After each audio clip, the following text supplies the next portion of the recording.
So welcome back to another episode, and today I wanted to talk about this small game here, Fire Emblem Echoes, Shadows of Valentia. Now, I've got to go back to this one here. This is Fire Emblem Gaiden. It is the second Fire Emblem game that was ever released on the Famicom, and all my friends who live in Japan have been telling me, oh my god, this game is incredible. It's my favorite in the series. You gotta play it. And I'm like, fine, finally, it's over here. And this is a remake of the Famicom version. So I'm not going to compare this to any other Fire Emblem game, just in general, as a generalization, because realistically, this kind of came out before the other Fire Emblem games. But this does have a lot of new features in it. Even in a Fire Emblem game, it's got brand new features in it. And I just want to say that I'm over 10 hours in. Time flies by when you play this game. If anybody is a Fire Emblem fan, you know what I'm talking about. You get into the Zen mode while you're playing this game, you know, moving your troops around, doing the strategy of it all, and time flies by, man. I was sitting last night, 4 hours was gone like this. I was like, oh Jesus, you know, I gotta go to bed. I had so much eye strain from playing it too. Maybe that's because of my old age, but I want to say that I'm really enjoying this. What is this game about? So I'll talk briefly about the story. I don't want to give any spoilers. So the story is good, but it is typical Fire Emblem fare. Rival kingdoms. We've seen that before. The double crosses are going on, but it's handled extremely well. I want to say about the localization, very good and very funny at times. I found myself laughing out loud, and I was like, this game is kind of witty at times. There's some dialogue that is actually funny, which is very, very cool. The writing is very well handled. The characters all seem very individualistic, and you can tell all of their motivations. It's not just a bunch of blah blah going on the screen. I found that I was reading it quite a lot, and not only do you have to read a bunch of text, you also get full voice acting in English, and I'll say this, the voice acting is very good. I'm really happy these days with a lot of games is that the voice acting is incredibly well done. It's not, you know, a lot of subpar stuff that we used to get a lot in the 90s. Now we're getting some real top class voice acting. When you start the game, you can start as casual or classic. Casual is that if any of your troops, any of your individual characters die in battle, you can bring them back. They come back for the next round. So that's a really good thing. So if they die in a battle, you're going to get them back in the next battle. That's as soon as the battle is done. But in classic mode, this is typical classic fare that if your character does die, they are gone forever. That's some of the stuff that used to drive me crazy in some of these games. In some of the older games, I'm like, no, I don't want to lose this person. And I'd have to redo the entire battle over again where, no, you can get, you know, do casual. And I'm telling you, I'm doing casual. I hate having to redo a map, even though there's an item in this game that lets you redo certain rounds. Let's talk about the graphics here. Let's talk about the intro animations and some of the animations that play during story elements. Fantastic. And honestly, in the Fire Emblem series, they've been really consistently good with animation quality. And this one is the same. The anime cutscenes are unbelievably rendered out. Beautiful looking stuff. You can see that money has been thrown at the animation team here. Very nicely done stuff. The animation for combat itself is really nice. Lots of frames of animation in there. Very smooth combat. The overhead stuff is, you know, is still very stereotypical fare again for Fire Emblem. We're looking overhead at our characters and there's not a lot of detail there. The background stuff is kind of nice for the overall map is nice, but you know, your characters are very small. You're moving them around a map. I mean, I don't know what more you can do on a handheld screen, so I think it accomplishes everything for that, but when you get into battle, that's when things really shine. The music that plays in this game is complimenting. I'm going to say complimenting in the best way possible. Orchestrated scores that are beautiful in combat or in the overall map or during a cutscene. Everything fits. I've always liked the Fire Emblem music. It always fits the game, and that's why I'm going to say it complements the game perfectly. I have listened to the battle music so much because when you play this game, obviously, you're in combat a hell of a lot.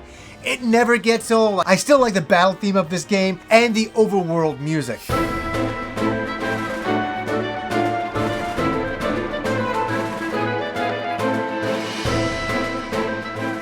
Now we get into the deep part of this game, and this is what I want to save till the end, the gameplay. How is the gameplay? And this is going out there for Fire Emblem fans, first of all. If you played a Fire Emblem game, you know exactly what to expect here. There's a few elements I'm going to talk about in a bit that are a little bit different for this Fire Emblem game, but overall, it's exactly what you expect. And now this is for people who have never played a Fire Emblem game. How does Fire Emblem play? Where, okay, in this game, you have, for one scenario, an entire overworld map. And on the map are certain locations. So there'll be enemy locations, then there'll be shrine locations. I'm gonna, get to that one in a second. And also castles and towns. So you start off in a town, and you can just talk to people in the town and find out what's going on in the overall story. And another interesting thing in the towns as well is that there may be a picture of a barn or a castle or a stable. You can search, you can move a little cursor around and search within there and find hidden items. You can find, wine and ale and other things that will complement you, rusty swords and items, stuff like that. So it pays to go into a town, search around, and also another big thing in the towns, talk to the townspeople. Some of them you can recruit into your mini army and bring with you. So that's also a big thing. I've heard of a lot of people not recruiting certain characters earlier on, and they have had a tough time. So once you get your troops organized and ready, you can venture off into the world, and there you can do a lot of things. You will see enemies on the screen. Some of them you can avoid, some of them you cannot avoid.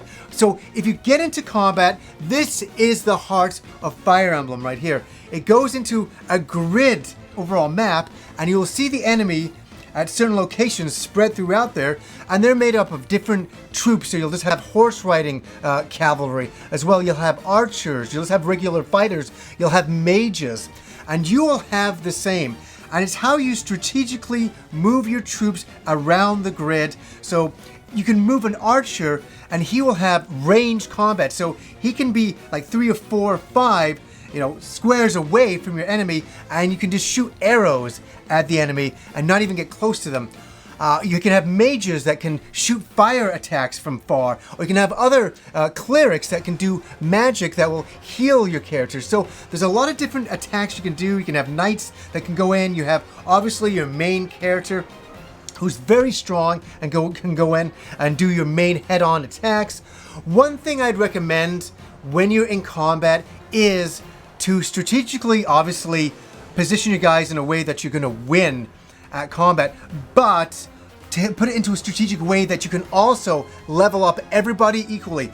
Don't have your main guy running in, just killing everything, because everybody else is going to suffer in the experience department, because every single unit can go up in level. And that is a very important thing leading into our next little bit that is new to the Fire Emblem series, and that is shrines. Shrines are like mini dungeons. Some of them are very small, some of them are huge, where you go in, fight enemies like you have been doing on the overworld, but you do it all in first-person perspective to begin with. So you're running in with a sword, and you can break blocks, you can discover items, you can attack enemies, you can get an advantage over hitting enemies first, and then you go into basic overhead combat, which is unusual. That's the weird thing that's strange about it, is that it is first-person back into old Fire Emblem combat style.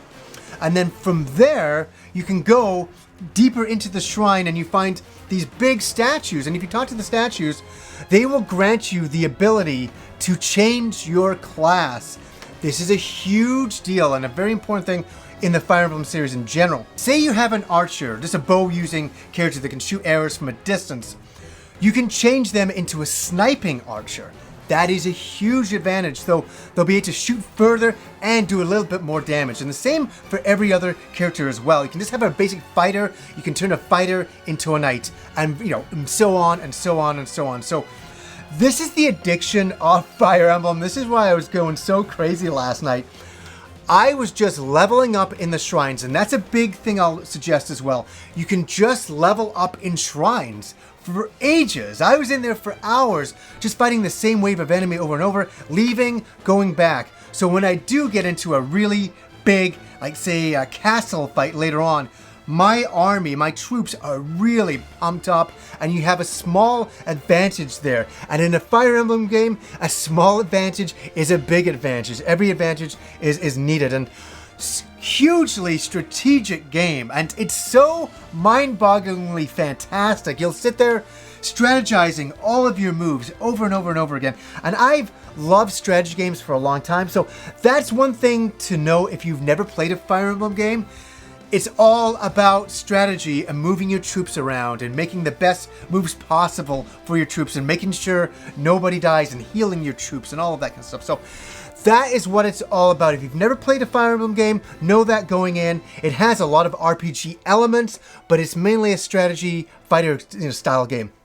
That's hugely rewarding, and I really want to recommend this game to Fire Emblem fans in general.